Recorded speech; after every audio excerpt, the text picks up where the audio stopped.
पत्नी में काफ़ी लड़ाई हो रही थी क्योंकि पत्नी को बच्चा नहीं हो रहा था। और उन लोग करीब पत्नी 37 साल की उम्र थी और पति लगभग 40 वर्ष का 45 वर्ष का बताया जाता है। और दोनों में उम्र के फ़र्क करीब 10 साल की थी। और उन लोगों के अंदर उनकी अंदर की बनावटियाँ भी काफ़ी बढ़ चुकी थी क्योंकि उम्र के हिसाब से पत्नी को बच्चा नहीं हो रहा था और पत्नी बच्चे के लिए काफ़ी परेशान थी।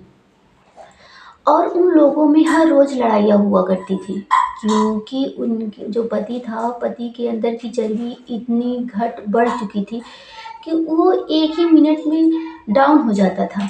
और वह बच्चा पैदा करने के लिए पत्नी हमेशा परेशान रहती थी। तो वह भतीजे के साथ उसकी नज़दीकियाँ बढ़ जाती है। जो भतीजा होता है, चाची भतीजे से एक अंदर की नज़दीकियाँ बढ़ जाती है। बढ़ने के बाद समय बीतता चला जाता था और उन दोनों में पति पत्नी में काफ़ी लड़ाइयाँ होती थी। वो हर रोज़ देखा करता था। देखने के बाद एक दिन चाची भतीजे दोनों एक साथ कमरे में थे। और कमरे में जब पति आ जाता है तो पत्नी कहती है, चलो अच्छा हुआ कि तुम आ गए हो, कुछ समय तुम ही दे दो क्योंकि अभी ये थक गया है तो तुम ही दे दो और कोई दिक्कतें भी नहीं होगी।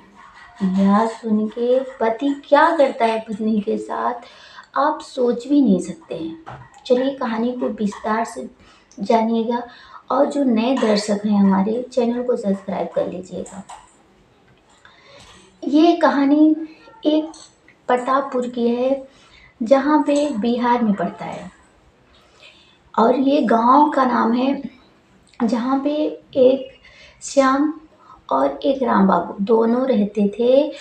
दोनों एक भाई, बड़ा वाले भाई के पास एक लड़का था और दूसरे वाले भाई के पास, राम बाबू के पास, एक भी औलाद नहीं थी क्योंकि काफ़ी उन लोगों के शादी को लेकर करीब बहुत ही लेट में हुआ करता था। क्योंकि जब राम बाबू की शादी हुई तो उनके एक लड़का हुआ जिसका नाम आनंद रखा गया और बहुत ही खुशहाल थे। जब दूसरे भाई की शादी हुई तो उसके समय बीतने के बाद करीब 10 साल बाद उसको कोई बच्चा नहीं हुआ। वह जोते जोते उसका समय बीतता चला गया और वो उनके घर में बात करूँ तो वो आनंद अकेला था। 2 भाई के बीच वह अकेला रहता था। लेकिन जो छोटा वाला भाई था वो उसके पास जब बच्चा नहीं था तो वो काफ़ी ज़्यादा परेशान रहता था क्योंकि उसकी उम्र ढल चुकी थी। उसके अंदर की जो हयानियत होती है वो एकदम से ख़त्म हो चुकी थी क्योंकि उसके अंदर बल ही नहीं रह गया था। इतनी लेट उसकी शादी हुई, वो 40-45 साल का हो गया था। और जिस लड़की के साथ उसकी शादी हुई करीब वो 35 साल की थी। लेकिन उसके घर में जितनी धन दौलत जायदाद थे वह उसकी पत्नी सोचती थी कि ये सारा ले लेगा और मेरे पास तो कोई औलाद ही नहीं है।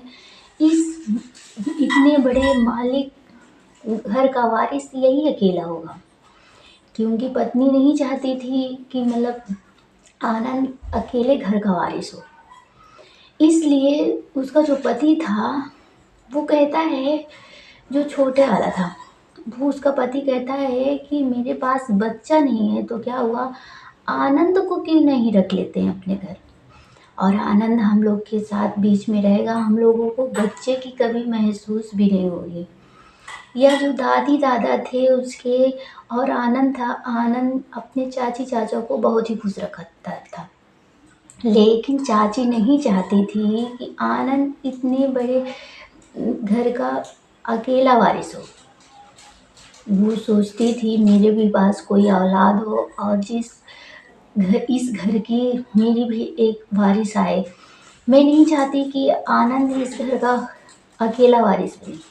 यह सोच के वो काफ़ी ज़्यादा परेशान रहती थी और पति पत्नी में हर वक्त हर समय तोड़ फोड़ मची रहती थी।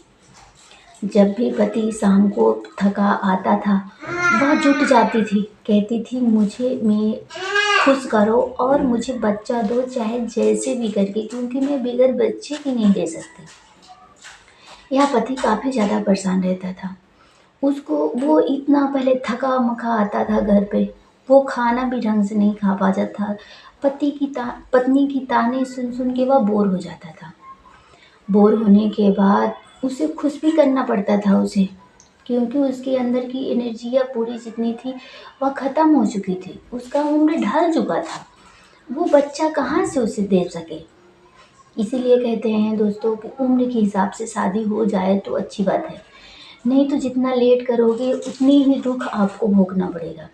वही उन लोगों के साथ भी हुआ, आनंद की चाची और चाचा के साथ। उन लोगों के हर बीच लड़ाइयाँ होती थी, लड़ाइयों को देख के घर वाले काफ़ी ज़्यादा परेशान हो जाते थे। तो एक दिन आनंद का जो चाचा होता है वह अपने भाई से कहता है कि भाई मुझे आनंद को दे दो, मैं अच्छे से सेऊँगा, पालूँगा और उसे बहुत ही ज़्यादा खुश रखूँगा, किसी चीज़ की कमी नहीं होने दूँगा। अगर बच्चे नहीं हैं तुम्हारे पास क्या हुआ, मैं बहुत ही खुश रखूँगा। यह कह के अपने भाई से कहता है, उसका भाई जो बड़ा वाला होता है कहता है, अरे भाई तू आनंद को चाहे पाल चाहे मैं पालूँ, बात एक ही हुई और तुम खुश रखोगे तो क्या हुआ, मैं भी तो खुश तुम्हें रखूँगा। यह कह के जो उसका आनंद का चाची चाचा होते हैं बहुत ही खुश हो जाते हैं। लेकिन पत्नी की हर वक्त की लड़ाई उसे परेशान करना अच्छा नहीं लगता था।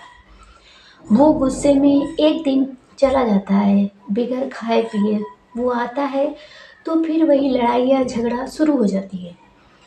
वो कहती है तुम मेरे साथ कुछ नहीं कर सकते हो, तुम्हारे अंदर कुछ भी नहीं है और मुझे बच्चा नहीं दे सकते हो, मुझे खुशी नहीं कर सकते हो, सिर्फ 2 ही मिनट में इतनी तुम्हारी ढीली पड़ जाती है, मुझे भी नहीं पता था। यह कह के वह बहुत ही ज़्यादा परेशान था। लेकिन जो आनंद था, चाची से उसका इतनी करीबी रिश्ता बन गया, इतना करीबी रिश्ता बन गया धीरे-धीरे करके कि वह चाची को करीब आने लगा। चाची को धीरे-धीरे उन दोनों के बीच पति-पत्नी की लड़ाइयाँ ख़त्म होने लगी। जब आनंद चाची के करीब आने लगा तो पति-पत्नी की जो लड़ाइयाँ हर रोज़ की थी, वह ख़त्म होने लगा। तब वह पति जो होता है आनंद का चाचा खुश रहने लगता कि कम से कम अब ये मुझसे तो लड़ना बंद करेगी। यह सोच के वह बहुत ही खुश रहता था। लेकिन उसे ये नहीं पता था कि उसको कोई मिल गया है, कि वह जिस बेटे को अपने घर में पाल रहा है उसे नाग बन के वही डसेगा और वह भूल जाता है। लेकिन आनंद की और आनंद की चाची की अंदर की जो रिश्ते होते हैं इतने नज़दीक आ गए, इतने नज़दीक आ गए कि वह भूल गए कि हम लोगों को क्या करना चाहिए, क्या नहीं करना चाहिए। आनंद अपनी ये सारी बातें जब चाचा से हो रही होती है तो आनंद छुप-छुप के हर रोज़ देखा करता था। एक दिन अपनी चाची को बैठा के विस्तार से बताता है तो चाची शर्मा के कहती है कि आनंद तुम्हें देखना नहीं चाहिए, अगर तुम देख ही लिए हो तो क्यों, क्या हुआ, बच्चा है ना अभी, तुझे ये सब नहीं करना चाहिए। तो आनंद कहता है कि चाची अब मैं बच्चा नहीं हूँ, अब मैं जवान हो चुका हूँ। अगर चाचा आपको बच्चा नहीं दे सकते तो हम तो दे सकते हैं ना, हमारे अंदर इतनी एनर्जी है कि मैं आपको बच्चा दे सकता हूँ। जब यह चाची से कहता है तो चाची परेशान सी हो जाती है, शर्मा जाती है। लेकिन जब चाची सुनती है ये बातें आनंद के मुँह से तो चाची को भी लगता है कि चाचा तो सच में ये बूढ़े हो चुके हैं, इनके अंदर तो कुछ भी नहीं है, ये तो खोखले हो गए। क्यों ना आनंद की बातें मान लेती हूँ और मुझे एक बच्चा भी मिल जाएगा और आनंद मुझे खुश भी करेगा, क्योंकि 10-15 साल शादी को हो गए, आज तक ये मुझे खुश नहीं रख पाए और मेरे साथ करते ही क्या है, 1-2 मिनट में वो एकदम लस्त हो जाते हैं। यह जब आनंद की बात सुनती है चाची मन ही मन में मुस्कुराने लगती है। एक दिन रात में वह चाची के साथ कर ही रहे होता है, गलत जायज़ संबंध बना ही रहा था, तभी से कोई पीछे से चुपके से देख लेता है, लेकिन उसे पता भी भनक भी नहीं होती चाची और भतीजे को कौन है, लेकिन वह सोचता है हो सकता है गलत हो कि मुझे परछाइयाँ दिखाई दी हैं। यह सोच के उन दोनों के बीच चाची भतीजे से नाजायज संबंध बनता रहा। ऐसे हालात बीतता चला गया। एक दिन वह संबंध जब बना ही रही होती है भतीजे के साथ, तभी उसका पति आ जाता है अचानक से। जब पति आ जाता है, पत्नी कहती है लो अच्छा हुआ तुम समय से आ गए, और भी मुझे खुश करने होता है कि ये थक गया, तुम ही आ जाओ, इसका काम थोड़ा निपटा दो।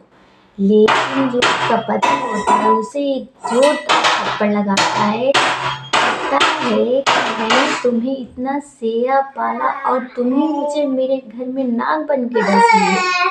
तो दोस्तों, चाची और भतीजे की नज़दीकियाँ इतनी बढ़ गई कि उन दोनों को नाजायज संबंध बन गया और पति से टूट गया रिश्ता, और बना ली चाची को पत्नी, और चाची भतीजे एक ही साथ रहने लगे। क्योंकि हैवानियत इतनी बुरी होती है कि इंसान को कहाँ से कहाँ रिश्ता पहुँचा देता है। यही चाची भतीजे के रिश्ते को लेकर अनदेखा करने वाला पति परेशान हो गया कि जो आँख से नहीं दिखता है वही सच होता है, और जो दिखता है वो सच नहीं होता है। जी हाँ, बच्चे पैदा करने के लिए चाची भतीजे के साथ नाजायज संबंध बना लेती है और पति को गालियाँ देके अपने घर से भगा देती है। कहती है तुम्हारे अंदर कुछ भी नहीं है और तुम मुझे कभी खुश नहीं रख सकते, इसलिए मुझे भतीजे के साथ रहना पड़े। लेकिन जो भतीजे का बाप होता है, माँ होती है, उस चाची के साथ क्या करने वाले हैं ये आप भी नहीं सोच सकते। इस कहानी को कि चाची के साथ क्या होता है नेक्स्ट वीडियो में आपको बताएंगे। अगर आप लोग नए दर्शक हो तो चैनल को सब्सक्राइब कर लीजिएगा, ताकि नेक्स्ट पार्ट जानने के लिए आप लोग वीडियो को देख सकें।